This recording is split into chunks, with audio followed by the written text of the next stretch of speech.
My name is Iraj Karadia. I am from Bombay. Originally, I am from Navsari, a place where Zoroastrians reside. I hope you all know who is Zoroaster. He is one of our prophet. In words of Meher Baba, he came as Zoroaster, so he and Meher Baba is same. Now, I would like to narrate how I came in contact with Meher Baba and how I felt about him in the first and how I feel about him today.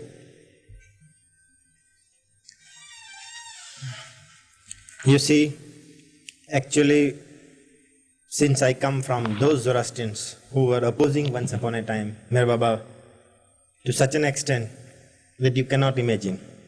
Actually, I come from a group which is supposed to be anti-Meher Baba group.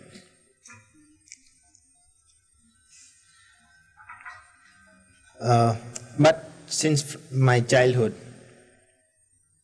I was always seeking God, in search of God. And in my childhood, in my school days, I came across a teacher who was our religious teacher. He used to tell me that if you ask God, God will come to you and you will get whatever you want. As such, I started searching more and more about God.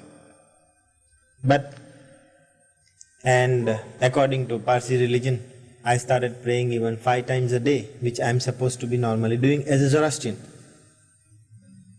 But no amount of prayer or all this could brought me near God. Maybe that it was a basic foundation required for it. But so far as I did all that, I never came across.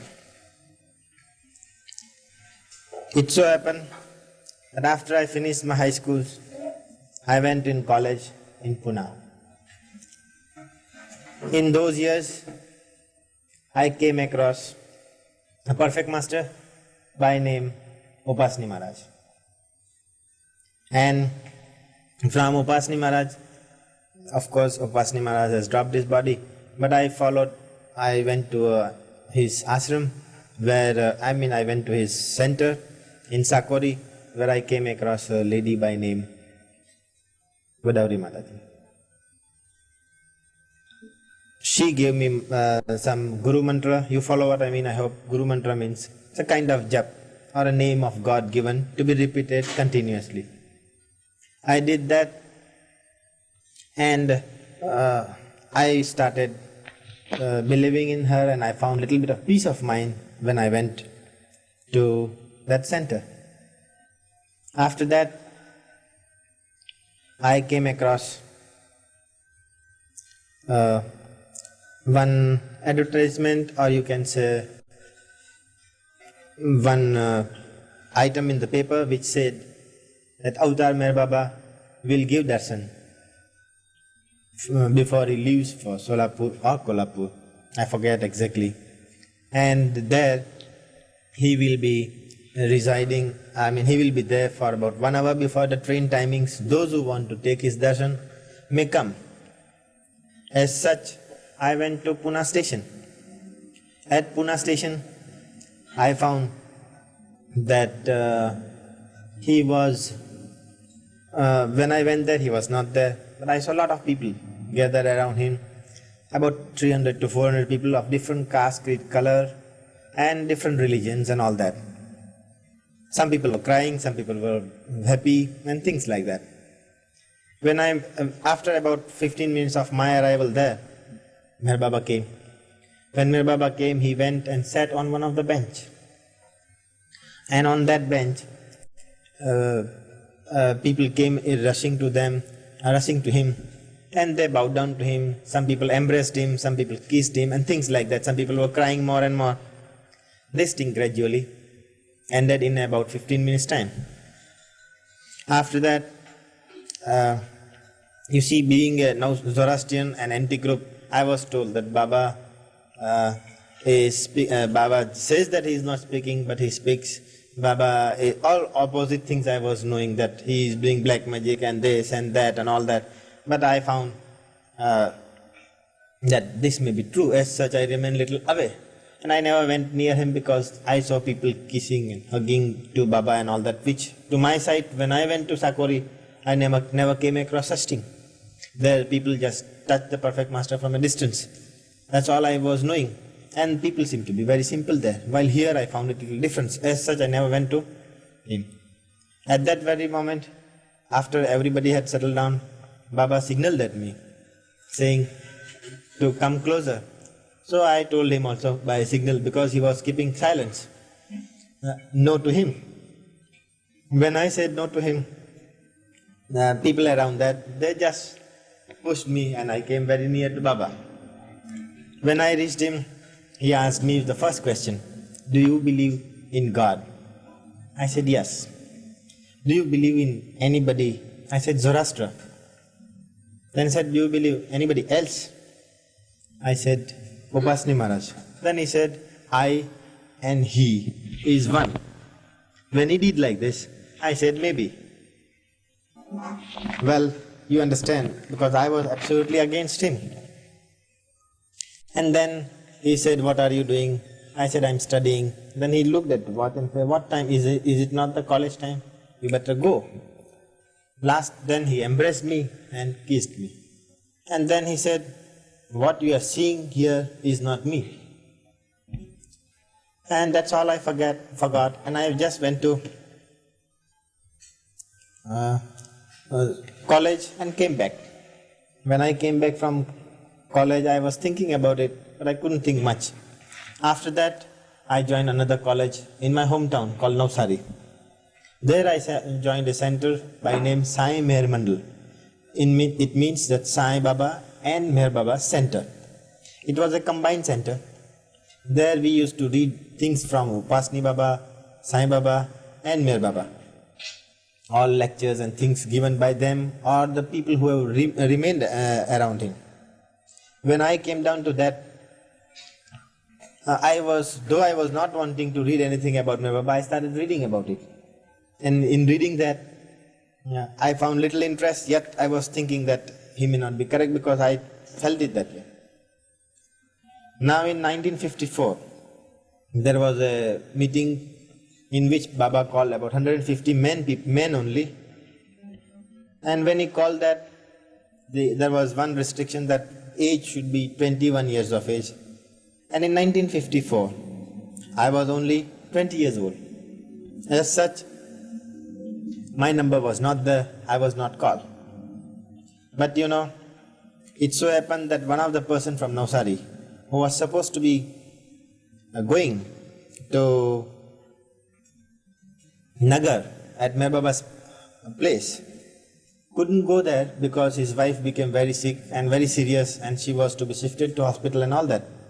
So they sent a telegram saying that he will not be able to come, but we have got one person. So the reply came from Meher Baba that bring Iraj positively, repeat positively. As such, I went. But then I have accepted Godavari Mataji as my guru, as I told you, and she had given me that japa and all that. As such, I went about 3 days before my going to Nagar, that is Mehrabad, and asked Godavari Mataji, can I go there? She told me, of course, I am going there. After I am coming there. She was the only lady who was allowed. So I thought I better go there. So I went there. And first day when I went, I was, as I read from some books, that hypnotism and black magic whosoever does requires a circle of about 12 to 16 feet. So when we were all seated in front of Baba, and after finishing as usual regular prayers, that Parsi prayer, then a Zoroastrian prayer, then a Christian prayer, then a Muslim and a Hindu religion, and all those prayers were done. After that prayer was done, we went to, he was explaining certain things. While he was explaining how to live or what to, on some lectures on love, surrender and all that, I sometimes in between used to engross in those lectures, and as such, I used to forget repeating God's name which I was repeating. so that he may not do some black magic on me or hypnotism or whatever you call it. But it so happened that every time I stopped taking God's name, he waved at me saying, repeat God's name. So only I and he knew. Every time I stopped, he reminded me. So this happened for about 4 or 5 times in a day.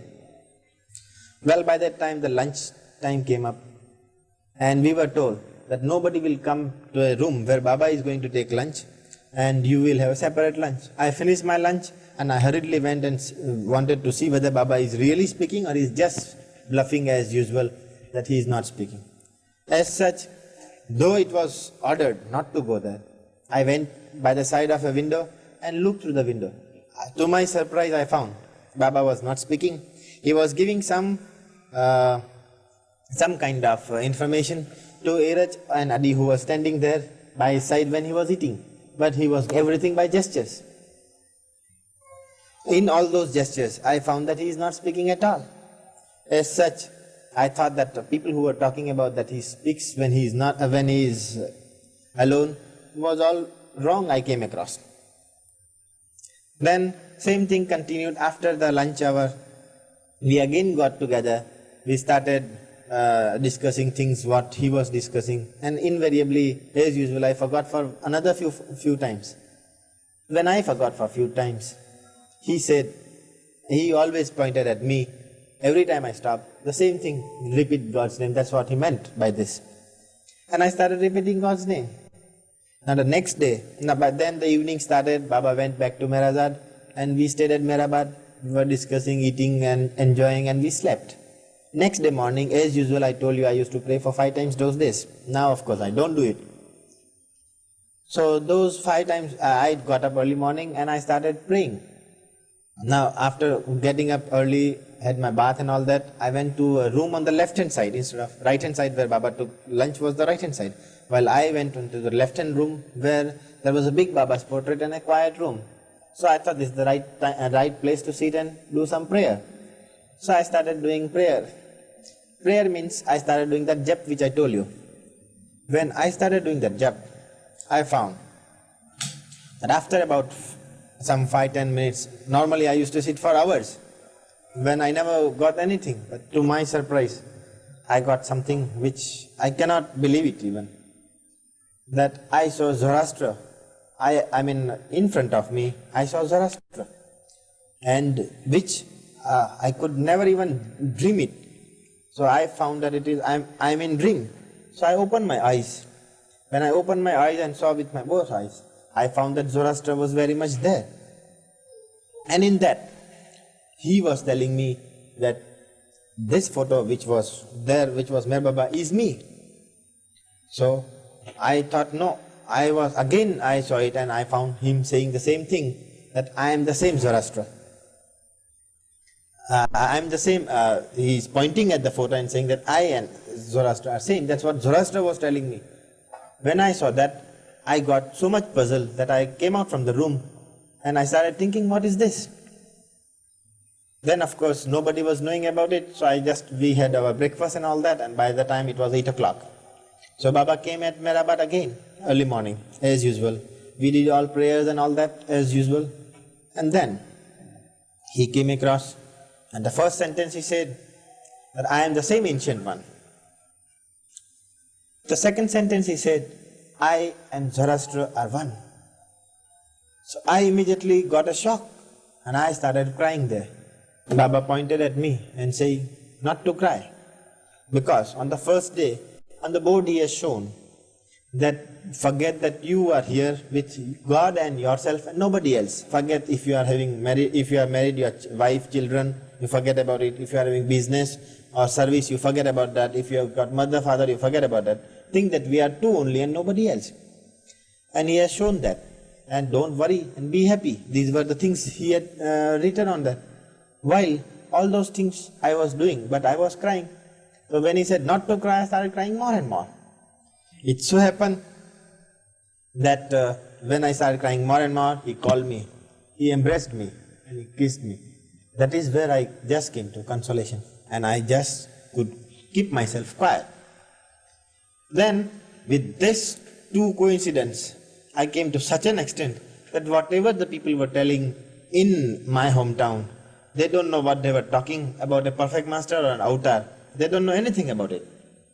And during my stay, for those 7 days, he explained so many things on love, obedience and all that I found that I have wasted my 3 years which I met 3 years before, and also my 1 day which I was very much with him. Anyhow, these are the different ways Baba brings different people together. Everyone has an individual experience, and to my knowledge, so far as I've gone half the world around, and I have come across number of devotees or lovers or whatever you call it. And I have always found that everyone has met him in one or the other way. And no two person I see as very much similar. It's absolutely different way. Then of course, in those days, he took us from lower Mirazad to the upper hill where his body is kept today. While taking it up, he told me, I saw one donkey. And since by that time I had read all Bibles and other religious books, so I found one of that during when he was a Christ, there was a donkey. That donkey was having a cross on his shoulder. The rest of the donkeys are supposed to be those donkeys who do not believe Christ. As such, they have got no Christ and no cross. So I asked Baba, is the same donkey when you were Christ? So he just petted me and he said, you don't know how lucky you are. And then as we were going up the hill, Baba asked me, doing this sign, saying, when Sai Baba was alive, how many people were coming to Shirdi, where his tomb is today? I said, very few people. Then he asked me second question, how much money Sai Baba center is having now? So I said about 45 to 100,000 rupees. So that's what I read in paper, that's what I told him. So he told me, when Sai Baba was alive, that is before 1918, what he was doing? I said he was begging and eating from house to house and house to house. He said, what is the use of having so much money and so much people going today when he is not physically present? He said, you all, including those 150 who were with me, are very lucky that when I am today in physical form, you are walking with me, talking with me and going around with me. And you have no idea that how, how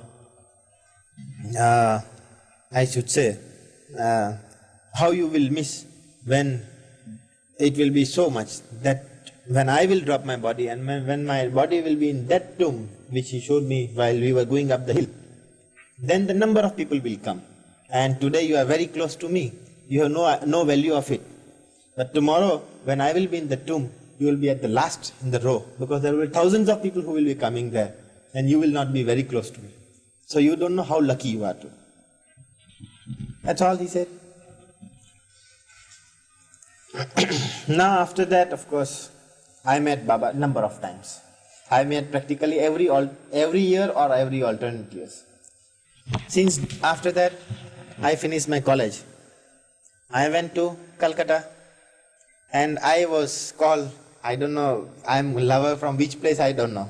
I call myself lover of Navsari, lover from Bombay and also from Calcutta. As such, I got the maximum opportunity to be with Baba maximum number of time. Anytime Baba used to say, you see, Baba used to give different orders to different people, different time, saying that today no Pune will come. So I myself say that I'm not from Pune, and as such I was going from Calcutta.